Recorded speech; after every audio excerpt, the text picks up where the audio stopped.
श्री स्वामी समर्थ।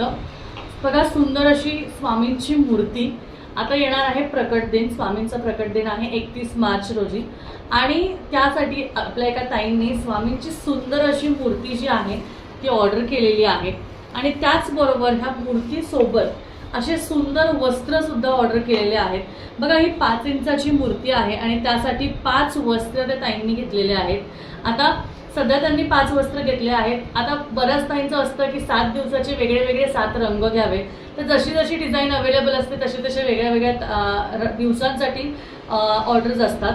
पण आता या ताईंनी जे आहे या ताईंनी सुंदर असे 5 रंगाचे वस्त्र घेतलेले आहे, ज्यामध्ये मी तुम्हाला पहिलं वस्त्र दाखवते। तर असं हे आपण जे म्हणू शकतो की वाघाचं किंवा याचं चिन्ह त्यावर आहे।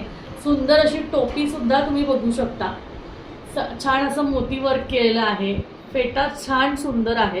त्यानंतर पेशवाई टोपीमध्ये जांभळ्या रंगामध्ये वेल्वेटमध्ये ही वस्त्र आहेत। जांभळ्या रंगामध्ये पेशवाई टोपी, सुंदर असं पेशवाई काम केलेलं आहे आणि टोपीला पण वर्क आहे, वस्त्राला पण सुंदर असं वर्क आहे।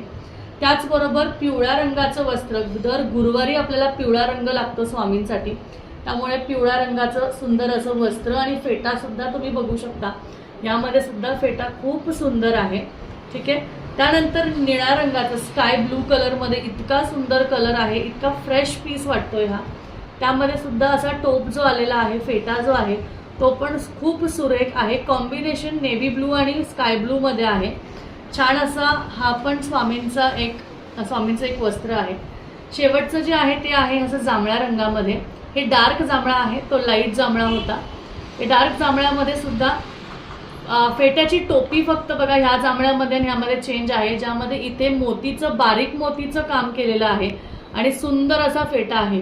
हे 4 किंवा 5 इंचाच्या मूर्तीला हे वस्त्र चालतात। तुम्हाला हवे असतील तर आपल्याकडे 3, 4, 5 इंच, 6 इंच, 9 इंच, 1 फूट जितकी मोठी तुमच्याकडे मूर्ती आहे तेवढ्या मूर्तीचे आपल्याकडे वस्त्र अवेलेबल आहेत। त्यामुळे तुम्हाला जर का हवे असतील तर लवकर कॉन्टॅक्ट करा, फोटोज पाठवले जातील आणि त्या हिशोबाने तुम्ही तुमची चॉईस चूज करून आपली ऑर्डर प्लेस करू शकता। धन्यवाद। श्री स्वामी समर्थ।